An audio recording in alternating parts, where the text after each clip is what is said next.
नमस्कार। मुद्दा तो है में आपका स्वागत है। मैं हूं आपके साथ ब्रजेश चौकसी। आज मुद्दा है राहुल का मिशन गद्दार। जी हां, क्या कांग्रेस के भीतर वाकई गद्दार छिपे हैं?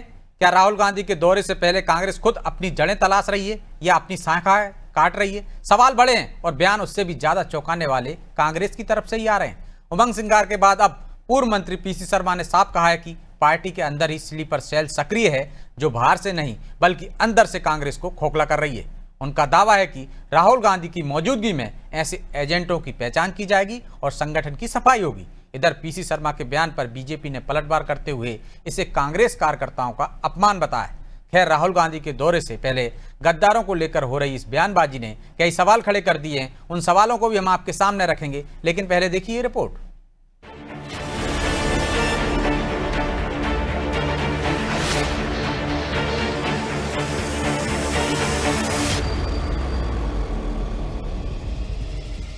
स्लीपर सेल्स को आइडेंटिफाई करने का ये एक मौका भी सही रहेगा। सुनने में थोड़ा अजीब लगे, लेकिन नेता प्रतिपक्ष उमंग सिंगार के बाद अब पूर्व मंत्री पीसी शर्मा को ये लगता है कि पार्टी के भीतर बीजेपी के एजेंट मौजूद हैं।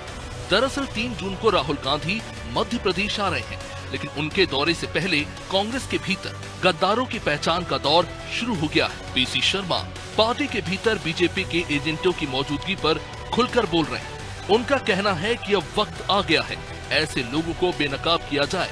उनकी माने तो राहुल का दौरा स्लीपर सेल्स को आइडेंटिफाई करने का एक मौका होगा, जो कांग्रेस में रहकर पार्टी को नुकसान पहुंचा रहे हैं। उन्होंने कही है कि स्लीपर सेल्स, गुजरात में कहा था उन्होंने, मध्य प्रदेश में भी है, ये खुद राहुल गांधी जी ने कहा था। और मैं समझता हूँ कि ये स्लीपर सेल्स को आइडेंटिफाई करने का ये एक मौका भी सही रहेगा कि कौन कौन से ऐसे स्लीपर सेल जो कांग्रेस में रह के बीजेपी को इन्फॉर्मेशन भी दे रहे हैं और कांग्रेस पार्टी का नुकसान भी कर रहे हैं, ये सब भी उजागर इसमें निश्चित तौर पर हो जाएंगे। यानी राहुल गांधी एक बार फिर मध्य प्रदेश की सियासत में हलचल लाने को तैयार है। इधर पीसी शर्मा के बयान ने कांग्रेस के जख्म पर नमक छिड़कने का बीजेपी को मौका दिया। तो बीजेपी विधायक रामेश्वर शर्मा ने निशाना साधते हुए कहा कि कांग्रेस अपने लोगों को गद्दार कह रही है। विपरीत परिस्थिति में खड़े रहने वाले कांग्रेसी पर विश्वास नहीं रहा। उन्होंने कहा कि कोई भी गांधी आए फर्क नहीं पड़ेगा, जब तक दिग्विजय सिंह है तब तक कुछ नहीं हो सकता। कांग्रेसी जो दूसरों का काम करते हैं उनको क्या गद्दार कह रहे हो? आप क्या कह रहे हो? कांग्रेस के अंदर गद्दार है? आज की तारीख में विपरीत परिस्थिति में जो कांग्रेस के साथ जो कार्यकर्ता खड़ा है, उस पर भी अगर तुम अविश्वास कर रहे हो तो कांग्रेस किस पर विश्वास कर रही? फिर किसके बलबूते पर कांग्रेस चलेगी? तो इसलिए कोई भी आता रहे और कोई भी जाता रहे, दिग्विजय सिंह जब तक कांग्रेस के अंदर मध्य प्रदेश के अंदर धरती पर है, तब तक एक नहीं 100 राहुल आए, एक नहीं 100 जीतू बदल जाए, कोई भी कांग्रेस बदलने वाली नहीं है। कांग्रेस जस की तस रहने वाली है। भले ही बीजेपी ये कहे कि कांग्रेस अपनों पर शक कर उन्हें अपमानित कर रही है, लेकिन कांग्रेस नेताओं पर डोरे डालना बीजेपी की पुरानी आदत है। 2020 में हुआ दल बदल तो याद ही होगा। खैर, राहुल गांधी का मध्य प्रदेश दौरा कांग्रेस के लिए लिटमस टेस्ट बनता जा रहा है। दौरे से पहले ही पार्टी के अंदर गद्दारों की पहचान और स्लीपर सेल को लेकर बयानबाजी तेज है। राहुल गांधी का ये दौरा सिर्फ संगठन को मजबूत करने की कोशिश नहीं, बल्कि कांग्रेस में कौन अपने हैं और कौन पराए, इसकी भी परीक्षा बन चुका है। ब्यूरो रिपोर्ट, अनादि टीवी।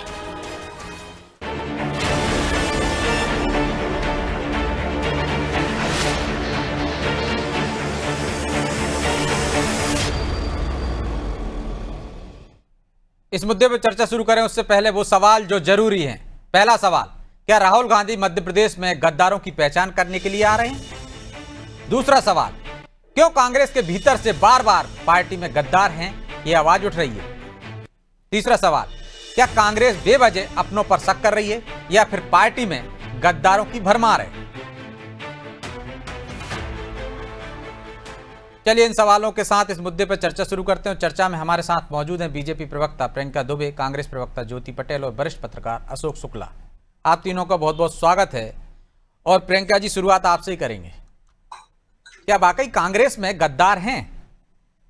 क्योंकि बार बार आपके ही नेता कह रहे हैं स्लीपर सेल है, एजेंट हैं और ये मौका अच्छा है, उनकी पहचान करेंगे। और राहुल गांधी ऐसे गद्दारों की पहचान करने के लिए आ रहे हैं? राहुल गांधी जी क्या करने आ रहे हैं, क्या करने नहीं आ रहे हैं, ये तो बहुत जल्दी दृष्टिगत हो जाएगा। परंतु जिस तरीके से कार्यकर्ता की आस्था, विश्वास, उसकी निष्ठा माफ के कीजिएगा, ऊपर ये प्रश्न सवाल चिन्ह। मेरा ज्योति जी से था, मैं आपका नाम ले लिया। ज्योति जी, जी। क्या आपकी पार्टी में गद्दार हैं और राहुल गांधी गद्दारों की पहचान करने के लिए आ रहे हैं?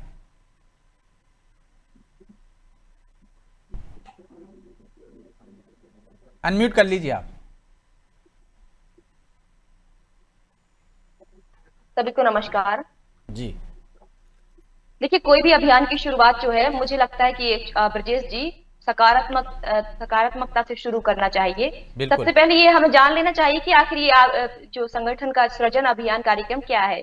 तो ये जो संगठन का सृजन अभियान कार्यक्रम है, इसमें राहुल गांधी जो कल आ रहे हैं, वो संगठनात्मक ढांचे को मजबूत करने के लिए आ रहे हैं, कार्यकर्ताओं में ऊर्जा का संचार करने के लिए आ रहे हैं, और जो आगामी जो चुनाव हमारे आने वाले हैं, उसकी भी रणनीतिक तैयारी करने के लिए आ रहे हैं। तो इसमें जो है हमारी जो बूथ स्तर से लगा करके प्रदेश स्तर तक, इसमें हमारा लक्ष्य रखा है पार्टी को मजबूत करने का। साथ ही ये जवाबदेही सुनिश्चित करने का कि जो हमारे बूथ स्तर पे, हमारे विधानसभा स्तर पे जो कार्यकर्ता है, उनकी सारे लोगों की जवाबदेही तय होगी। ऐसे तमाम चीजें जो हैं इस संगठन सृजन अभियान में की जाएंगी। अब मैं आती हूँ आपके प्रश्न पर कि गद्दार हैं कि नहीं है। देखिए, निश्चित रूप से हर पार्टी के अंदर ऐसे कुछ लोग होते हैं, ऐसा नहीं है कि बीजेपी के अंदर नहीं है। बीजेपी भी ये अच्छे से जानती है कि बीजेपी के अंदर भी गद्दार भरे हुए हैं, और कहीं ना कहीं ये हारने का जो की वजह होती, बड़ी वजह होती है, ये अपने ही पार्टी के विभीषण जो होते हैं वो होते हैं। इसको मुझे स्वीकार करने में कोई गुरेज नहीं है। तो निश्चित रूप से कुछ लोग जो हैं उनको पहचान करने की जरूरत है, और राहुल गांधी जी ने भी कहा था कि ऐसे लोगों को हम चिन्हित करके पार्टी से बाहर का रास्ता दिखाएंगे। तो ये जो है ना, सारी जो पार्टियां होती हैं वो अपने नवाचार करती हैं और रिस्ट्रक्चर करने का काम करती हैं, अपने आप को नए तरीके से, नई दिशा में देने का प्रयास करती हैं, कार्यकर्ताओं में ऊर्जा का संचार करने का प्रयास करती हैं। वही जो है हमारे राहुल गांधी जी कल आ रहे हैं, वही ये इसी दिशा में आगे बढ़ेंगे। नहीं ज्योति जी, मैंने आपकी बात मान ली, संगठन सृजन करने के लिए आ रहे हैं जो आपने कहा, लेकिन आपने ये भी कहा कि गद्दार हैं आपकी पार्टी में। तो मेरे दूसरे सवाल का जवाब नहीं आया, क्या राहुल गांधी पहचान करने आ रहे हैं? ऐसे लोगों को बाहर निकालेंगे? क्योंकि ये हम नहीं कह रहे हैं, ये आपके नेता कह रहे हैं। यदि उन नेताओं को ये पता नहीं है कि सृजन करने के लिए आ रहे हैं संगठन, तो फिर वो ऐसी बयानबाजी क्यों कर रहे हैं, चाहे नेता प्रतिपक्ष हो, चाहे पीसी शर्मा हो पूर्व मंत्री? देखिए, ये संगठन के सृजन का ही एक हिस्सा है, पहचान करने के लिए नहीं आ रहे हैं, कार्यकर्ताओं में ऊर्जा भरने के लिए आ रहे हैं। और निश्चित रूप से अब आगे जैसे ही हमारा ये पायलट प्रोजेक्ट है जो आगे बढ़ेगा, और जैसे ही हमारे जो कार्यकर्ता, हमारे जो विधानसभा स्तर के नेता हैं या जिले स्तर के नेता हैं, लोग काम करेंगे, और इस काम के आधार पर हम ये तय करेंगे कि कौन व्यक्ति जो है वो पार्टी में काम कर रहा है, कौन व्यक्ति पार्टी में काम नहीं करेंगे। उसके बाद जो है हम ये तो अभी कुछ नहीं पता है, अंधेरे में लठ चलाया जा रहा है कि एजेंट हैं, स्लीपर सेल हैं, तो आप अपने सारे कार्यकर्ताओं का अपमान नहीं कर रहे हैं क्या? देखिए, सारे कार्यकर्ताओं का अपमान नहीं कर रहे। आप ये बताइए कि भारतीय जनता पार्टी के अंदर नहीं है क्या? भारतीय जनता पार्टी के अंदर ये चीजें नहीं होती। लेकिन आपने किसी भाजपा नेता को कहते देखा है कि जेपी नड्डा आ रहे हैं, हमारे यहाँ जो गद्दार हैं उनकी चिन्हित करेंगे, उनको बाहर करेंगे? आपके यहाँ तो ऊपर से लेकर नीचे तक तमाम बोल रहे हैं। और यदि आपको बीजेपी पर इतना भरोसा है तो वो तो रामेश्वर शर्मा ने नाम भी दे दिया है कि दिग्विजय सिंह सबसे बड़े गद्दार हैं, तो उन्हीं से लिस्ट ले लीजिए, निकाल दीजिए। देखिए, रामेश्वर शर्मा जी को ना दिग्विजय सिंह को समझने के लिए बहुत बड़ा दिमाग चाहिए पड़ेगा, बहुत बड़ी सोच चाहिए पड़ेगा। दिग्विजय सिंह को समझना बहुत आसान नहीं है। दिग्विजय सिंह जो है वो लोकतांत्रिक मूल्यों को समर्थक है। दिग्विजय सिंह को समझने के लिए संविधान को समझना होगा, वो संविधान को मानने वाले व्यक्ति हैं। वो एक ऐसे व्यक्ति हैं जो हमेशा हर कार्यकर्ता के साथ विपरीत परिस्थितियों में खड़े रहते हैं। वो एक ऐसे व्यक्ति हैं जो बीजेपी की आंखों में आंखें डाल करके जो है बोलने वाले नेता हैं, और इसीलिए बीजेपी को हमेशा दिग्विजय सिंह के नाम से मिर्ची लगी रहती है। और मुझे लगता है कि बीजेपी को जो है दूसरों के घरों में झांकने से पहले खुद के घर में झांकना चाहिए। ठीक है, आप ये बताइए कि आपके पार्टी के अंदर जो नेता हैं, विजय शाह, जगदीश देवड़ा जैसे नेता जो लगातार अनर्गल बयानबाजी करते हैं, उनको कब हटाने का काम करेंगे? आप दूसरों के घरों में झांकना बंद करिए। जवाब ले लेते हैं। प्रियंका जी, दूसरों के घरों में मत झांकिए, आप अपना घर देखिए। और दिग्विजय सिंह लोकतांत्रिक मूल्यों की रक्षा करने वाले लोग हैं। आप गलत लोगों की सूची दे रहे हैं, गलत लोगों के प्रति भड़का रही हैं आप लोग। नमस्कार। मेरी बहन अच्छे से जबलपुर में दिए हुए युवा मोर्चा के सम्मेलन में दिग्विजय सिंह जी के बयान को अगर सुन लेती तो शायद इन्हें जवाब देना आसान हो जाता, जिसमें उन्होंने खुद ने आरएसएस की शैली को प्रोत्साहित करते हुए आरएसएस का खुले मन से और खुले मंच से स्वागत किया है कि आपकी कार्यशैली आरएसएस की पद्धति पर होना चाहिए। जिस तरह जमीन से जुड़ करके कार्यकर्ता का निर्माण राष्ट्र के प्रति जिस तरीके से निर्माण किया जाता है आरएसएस के अंदर, इस बात को पुरजोर समर्थन देते हुए दिग्विजय सिंह जी ने खुद ने तो आप बयान दिया दिग्विजय है। सिंह का धन्यवाद करिए ना, आप दिग्विजय सिंह जी का धन्यवाद करिए। आप मैं लोग बुराई क्यों, आप लोगों को दिग्विजय सिंह जी के नाम से मिर्ची क्यों लग जाती है? बेहतर होगा कि आपके नेता क्या कह रहे हैं, हमें कहने की आवश्यकता नहीं। आपके नेता कह रहे हैं, आप स्वीकार कर रखिए। उनकी अनुशंसा, उनकी प्रशंसा से हमें फर्क नहीं पड़ता। आरएसएस कई समय से कार्य कर रहा है और आगे भी करेगा। धैर्यपूर्वक सुनने की आदत रखिए, ये भी कार्यकर्ता का एक अच्छा गुण होता है। कार्यकर्ता धैर्यपूर्वक जब सुनता है तभी सृजन कर पाता है, तभी नवाचार कर पाता है। अपनी बात रखना अच्छी बात है, पर दूसरे की बात को सुनना और भी अच्छी बात।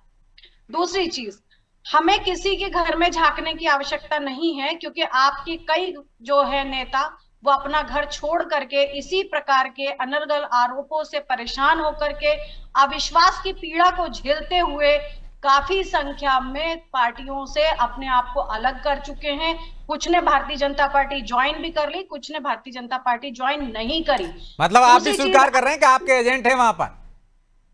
हमारे कोई एजेंट नहीं है। इन्हीं के जो अपशब्दों का प्रयोग होता है, जिस प्रकार से अविश्वास किया जाएगा कार्यकर्ता की निष्ठा के ऊपर, तो वो हताश होकर किसी और ठिकाने पे तो चला ही जाएगा। तो इन्हें खुद को प्रोत्साहित करना चाहिए। जीतू पटवारी जी कहते हैं कि कांग्रेस के अंदर गुटबाजी का कैंसर है, ये हम नहीं कहते, जीतू पटवारी जी ने कहा है। तो आप इस तरीके से कार्यकर्ता के मनोबल को अगर तोड़ेंगे तो निश्चित है कि वो हताश होकर के या तो घर बैठ जाएगा या किसी और पार्टी को ज्वाइन कर लेगा। तो ये तो लीडरशिप को सोचना चाहिए कि कांग्रेस अपने अंदर कार्यकर्ता के अंदर प्रोत्साहन भरने के लिए उन्हें किस प्रकार की बयानबाजी करना चाहिए। फिर भी किसी भी कार्यकर्ता की निष्ठा, फिर चाहे वो ज्योति बहन हो या मैं हूं या कोई और भी कार्यकर्ता है, उसकी निष्ठा के ऊपर प्रश्न चिन्ह खड़ा करना सरासर गलत है। ठीक, तो ये तो गलत है शुक्ला जी, लेकिन क्या वाकई में कांग्रेस में गद्दारों की भरमार है या बेवजह कांग्रेस के नेता ये राग अलापते रहते हैं?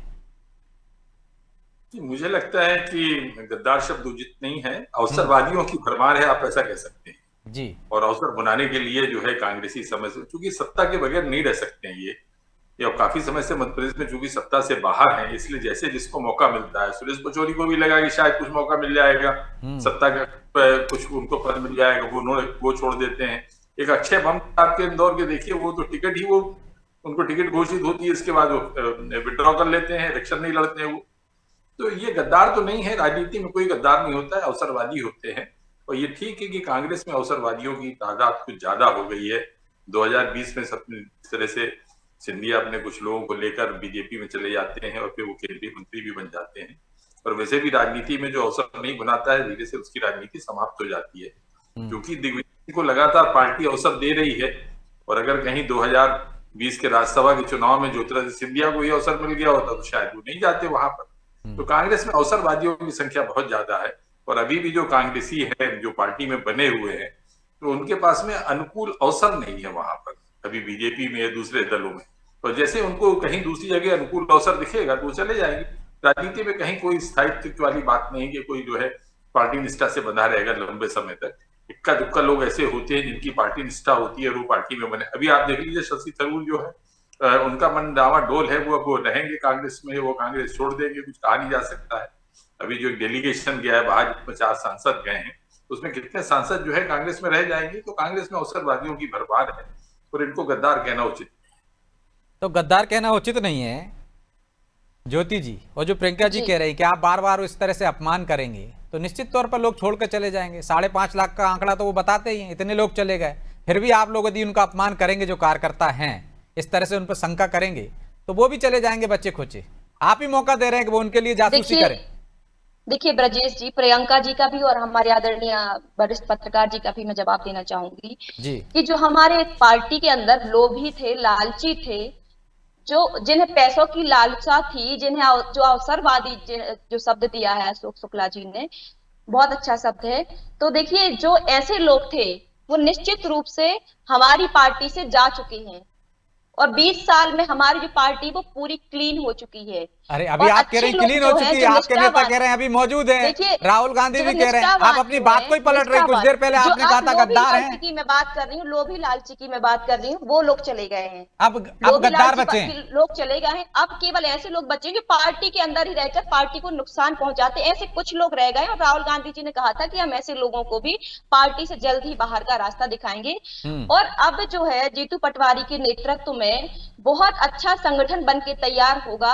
आप लोग कमर कस के रखें बीजेपी वालों से भी मैं कहना चाहूंगी, बहुत अच्छा जो हमारा विदिशा पे है अभी काम चल रहा है और इसमें जो है बूथ स्तर तक हमारी कमेटियां बन रही हैं, मोहल्ला कमेटियां बन रही हैं, वार्ड कमेटियां बन रही हैं और हमारे एआईसीसी ने भी 61 जो पर्यवेक्षक है पूरे मध्य प्रदेश के अंदर नियुक्त किए हैं, जो कि अलग अलग जिलों में जाकर के जमीनी जो स्थितियां हैं उनका आकलन करेंगे। जमीनी जो राजनेता जो नेता है काम कर रहे हैं उसका आकलन कर करके जो रिपोर्ट है वो प्रदेश स्तर पर भेजेंगे, प्रदेश नेतृत्व को भेजेंगे, आला कमान को भेजेंगे और निश्चित रूप से हमारा संगठन जो है मजबूती की दिशा में आगे बढ़ रहा है। क्योंकि जीतू पटवारी जी ने भी कहा था कि जो 2025 का जो वर्ष है वो संगठन को मजबूत करने का वर्ष है और उसी दिशा में हम लगातार आगे बढ़ रहे हैं। आप खुद देखिए कि 3 साल पहले जो है चुनाव के 3 साल पहले जिस तरीके से हमारी पार्टी में काम हो रहा है ये निश्चित रूप से नया है और पार्टी के कार्यकर्ताओं में जोश भरने का, पार्टी के ठीक है, तो कार्यकर्ताओं वो में ऊर्जा का अपने संचार संगठन को करने खड़ा का कर रहे हैं एक प्रियंका जी, और आप लोग कमर कस लीजिए। शुरुआत विदिशा से कर लिए और आपने कहा था कि आरएसएस की तारीफ कर रहे हैं, तो आप इसे सीख रहे हैं, वो सीख गए हैं और आप संगठन को मजबूत करके ऐसे लोगों को चिन्हित करके बाहर कर देंगे जो आपकी मदद करते हैं, मजबूत संगठन बनकर उभरेंगे। बिल्कुल, सत्ता पक्ष की मजबूती के लिए, लोकतंत्र की मजबूती के लिए विपक्ष की मजबूती भी उतनी ही आवश्यक है। तो अगर इस प्रयोग को हमसे सीख करके भी अगर ये आगे बढ़ने की प्रयास करते हैं तो सबसे पहले राष्ट्र सर्वोपरि की भावना और पार्टी के विचारधारा के प्रति समर्पण की भावना होनी चाहिए। पर जहां परिवारवाद, वंशवाद, पट्टावाद और दुनिया भर के तमाम चीजें चलती हों, वहां पर ये चीज थोड़ा सा प्रैक्टिकली पॉसिबल नहीं है। 61 या 62 जो पर्यवेक्षक नियुक्त किए गए हैं वो भी कितने इस पट्टेवाद को खत्म कर पाएंगे ये थोड़ा सा मुश्किल है, परंतु प्रयास सराहनीय है। संगठनात्मक सर्जन होना चाहिए, नवाचार होने चाहिए, परंतु सबसे महत्वपूर्ण है कि विचारधारा को परिवर्तित होना चाहिए, जो कि मुश्किल है। और अभी कुछ दिन पहले ही जिसमें नाराजगी दिग्विजय सिंह जी की देखी, पैर पड़ने पे भी मंच पे नहीं गए हैं। तो ये सारी चीजें जब दिखाई देती हैं, टूट फूट नजर आती है, तो पहले मुझे लगता है कि वरिष्ठों के साथ बैठ करके इन्हें संवाद करना चाहिए और संवाद ही समस्या का हल निकाल सकता तो है। वही तो करने आ रहे हैं राहुल गांधी, वरिष्ठों से भी बैठेंगे, जनप्रतिनिधियों के साथ भी बैठेंगे और चर्चा करेंगे, संगठन को मजबूत करेंगे। सृजन करने का ही मतलब ये है कि पुनर्संगठन को खड़ा करने की दिशा में आगे बढ़ेंगे। वही मैं कह रही हूँ कि पहले अपनी आपस की टूट फूट को अगर दूर कर लेंगे, लेकिन उसके आधी बाद ही समस्या तो आप लोगों ने हल कर दी ना, बहुत सारे गुट ले गए आप, सुरेश पचौरी गुट ले गए, सिंधिया गुट ले गए, तब तो बच्चे कुछ से तो निपट ही लेंगे ना। वो एक कमलनाथ को आपकी वजह से हाशिए पे डाल दिया उन्होंने, दिग्विजय सिंह बचे हैं। इनके कुछ दिन पहले विधायक हैं अभिजीत शाह, वो खुद ही अपने चाचा जी के फेवर में उतरते नजर आए और आज तक इनकी पार्टी उन पे कोई कार्रवाई नहीं कर पाई। मतलब आप मान रही हैं कि विजय शाह ने गलत कहा था, तो आपने कार्रवाई करनी चाहिए थी आपको। जब आप मान रही हैं कि अभिजीत शाह सही है या गलत? आप अभिजीत शाह ने तो कहा कि वो राष्ट्र विरोधी नहीं है, राष्ट्रभक्त हैं, इस पे कोई शक नहीं है, लेकिन उनके बयान का समर्थन नहीं किया। आप मान रही हैं इनकी पूरी पार्टी विरोध में है, इनके विधायक हमारे पक्ष में उतर आते हैं, इनके विधायक आरएसएस के कार्यक्रमों में जाना शुरू कर देते हैं और ये लोग उनके ऊपर कार्रवाई नहीं कर पाते। तो ये पहले तय तो कर, कार्रवाई की बात प्रियंका जी आपके मुंह से अच्छी नहीं लगती है। बहन पहले सुन लीजिए, जो लोग बचे हैं उनको आप लोग कभी अवसरवादी कहते हैं, कभी लालची कह देते हैं, कभी गद्दार कह देते हैं, फिर वो आ जाते हैं दूसरी पार्टी में तो आप पार्टी को दोषी बनाने लग जाते हैं। तो पहले आपसी संवाद मजबूत कीजिए, उसके बाद बाकी चीजें नवाचार पे अगर आप लोग लाएंगे तो जैसा मैंने कहा कि आरएसएस के पथ पे अगर आप कार्य करेंगे तो राष्ट्र भावना के साथ अगर जब देश आगे बढ़ेगा तो निश्चित है कि देश सर्वोपरि। ठीक है ज्योति जी, छोटा सा जवाब दीजिए। आरएसएस के पद चिन्हों पर चलना चाहते हैं, उनसे सीखना चाहते हैं, तो राष्ट्रवाद पर सबसे पहले आगे बढ़िए। देखिए, सबसे पहले तो राष्ट्रवाद की ये लोग बात करना आप बंद कर दें, क्योंकि राष्ट्र के साथ इन्होंने जो पिछले कुछ दिनों में किया है वो निश्चित रूप से पूरे देश ने देखा और पूरी दुनिया ने देखा कि किस तरीके से इनके मंत्री ने एक बयान दिया कि सोफिया ऐसी कर्नल जो कि हमारे देश की गौरव थी, हमारे देश की बेटी की वो आतंकवादियों की बहन है। इनके उप मुख्यमंत्री जगदीश देवड़ा ने बयान दिया कि पूरे देश की सेना जो है मोदी के चरणों में नतमस्तक है। और उसके बाद इनकी पार्टी ने क्या कार्रवाई की, तो आप ये कार्रवाइयों का ज्ञान हमें मत दीजिए। आपकी पार्टी कितना राष्ट्रवादी है इसका ज्ञान भी हमें नहीं दीजिए। आप ये बताइए कि आपके आजादी के समय पे कितने लोगों ने आपके उंगली का नाखून तक कटाया है। तो आप ये राष्ट्रवाद का पाठ हमें ना पढ़ाइए। और यदि आप इतने राष्ट्र प्रेमी हैं तो सबसे पहले आप विजय शाह को अपने पार्टी से बर्खास्त करिए। लेकिन उनकी पार्टी का तो जन्म ही नहीं हुआ था। उनकी पार्टी में जो लोग थे वो भी आपकी पार्टी में ही थे पहले। आरएसएस जो जिस आरएसएस की ये लोग बात कर रहे हैं, अंगुली कटाने की आप बात करते हैं, काला पानी की सजा उनने भी काटी है। चलिए ठीक है, मुद्दे से भटक गई आप। अशोक जी, छोटा सा जवाब दीजिए, क्या राहुल गांधी के यहाँ आने से संगठन का सृजन हो जाएगा, मजबूत हो जाएगा संगठन, और कुछ करने की जरूरत है कांग्रेस को अभी? देखिए, संगठन तो थोड़ा असर तो पड़ेगा। जब से जीतू पटवारी बने, आप देखिए पार्टी के भीतर अंतरकलह है, बड़ी लीडरशिप जो है पार्टी की, उसमें जय सिंह राहुल को देख लीजिए, अरुण यादव को देख लीजिए, बहुत सारे मतलब इवन कमलनाथ भी काफी नाराज है। तो मुझे लगता है कि ये जो नाराज तबका है पार्टी के भीतर, जिसकी कोई उपयोगिता जो है दूसरे दलों में नहीं है। अभी कोई प्रवक्ता कह रही थी आपकी कि पट्टावाद, फलानावाद, वंशवाद, सबसे बड़ा है उपयोगितावाद। जिन नेताओं की चुनावी उपयोगिता दिखती है उसको भारतीय जनता पार्टी एन प्रकार अपने दल में ले लेती है। चाहे वो रामनिवास मिर्धा की बात हो या और भी बहुत सारे नेताओं के नाम मिल जाएंगे, रावत की बात हो, बहुत सारे ऐसे नेताओं के नाम मैं ले सकता हूँ कि जिनकी चुनावी उपयोगिता थी उनको पार्टी ने ले लिया। जिनकी उपयोगिता नहीं होती, लेकिन और भी उदाहरण है कि फिर दूध की तरह, जैसे दूध में मक्खी निकाल देते हैं ना, वैसे ही निकाल दिया चौधरी राकेश सिंह चतुर्वेदी, ना इधर के रहे ना उधर के रहे, शैलेंदु शुक्ल, बहुत सारे नाम मिल जाएंगे आपको, ऐसे बहुत सारे नाम मिल जाएंगे। तो एक जो उपयोगितावाद होती है राजनीति, वो बहुत ही महत्वपूर्ण होती है। और कांग्रेस में अब जो लोग बचे हुए हैं, क्योंकि उनकी चुनावी उपयोगिता दूसरे दलों के लिए नहीं है, वो बेचारे कहाँ जाए।